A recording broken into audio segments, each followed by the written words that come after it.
Hoy! Ikaw pala, IC. Excited ka na ba sa graduation natin? Sakto lang. Sakto lang? Bakit sakto lang? Medyo namamroblema lang ako sa mga naiisip ko pagkatapos ng graduation. Bakit? Ano bang plano mo? Magtrabaho agad. Tapos, Yun nga yung problema eh. Hindi ko alam kung saan ko gusto magtrabaho. Hindi ko alam kung anong trabaho naghihintay sa akin. Hindi ko alam paano magsisimula. ano bang gusto mong gawin? Ikaw pala yung nagtatanong yan sa akin. Anong gusto mong gawin, Aaron? Simula pagkabata ko, gusto ko na magtrabaho sa isang hotel. Ayun yung gusto ko. Ikaw, anong gusto mong gawin after graduation? Magtrabaho rin agad. Align ba sa course natin? Siguro. Pero kasi I wanna start as an office clerk, so ayun. Sana all. Pwede ba kita tulungan? Oo naman. Okay, so there's this app called Job Street. Job Street? Ito, meron ako sa phone ko kasi dinownload ko kagabi since I was also struggling. First, you need to sign up and then manage your resume. Then, you can explore the app. Search for company, be notified on the new opportunities, track updates on your job application. It has good filters with over 75,000 job listings. Sure ako mahahanap mo ang job match mo.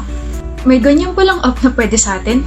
Alam mo, Aaron, upon exploring the app, I realized that if ever na ma-confuse ako sa gusto ko, nandyan ang Job Street para bigyan tayo ng maraming opportunities.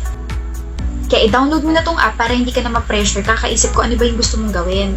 Thank you, IC, for introducing this to me. Sobrang laking tulong nito. And thank you rin for listening.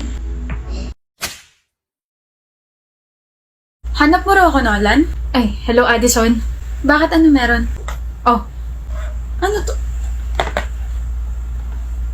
Oh my gosh! Thank you! Tama naman, di ba? Favorite mo yung Nutrilove milkshake? Sobra. Thank you so much, but how did you know?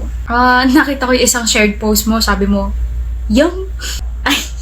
Uy, pero thank you Pwede bang tanungin kung bakit mo favorite yan? On-the-go meal in a bottle na kasi tong milkshake na to. Lagay ka lang ng water, like warm or cold. Tapos once na naubos mo na siya, busog-lusog ka na agad. So, pwede siya inumin as breakfast? Oo naman. Pwede mo to gawing dinner mo. Pwede kang busugin ito ng 3 to 4 hours. Ano namang favorite mo sa tatlo? Itong warm milk tea flavor. Sobrang sarap nito. Okay, enjoy that drink. Thank you! Sales stock pa nga ako ng crush kong si Addison kaya napabili tuloy ako nitong Nutrilove milkshake sa Shopee nila na Nutrilove Official. Warm milk tea. Sabi rito sa account nila, each flavor packed with enough proteins to keep you energized whole day. It improves intestinal environment, constipation, meron ding antioxidant and improves immunity because of probiotics. Shake muna. Bye. Lagyan ko na nga ng water to. Sarap pa. Addison, thank you. I crush you so much.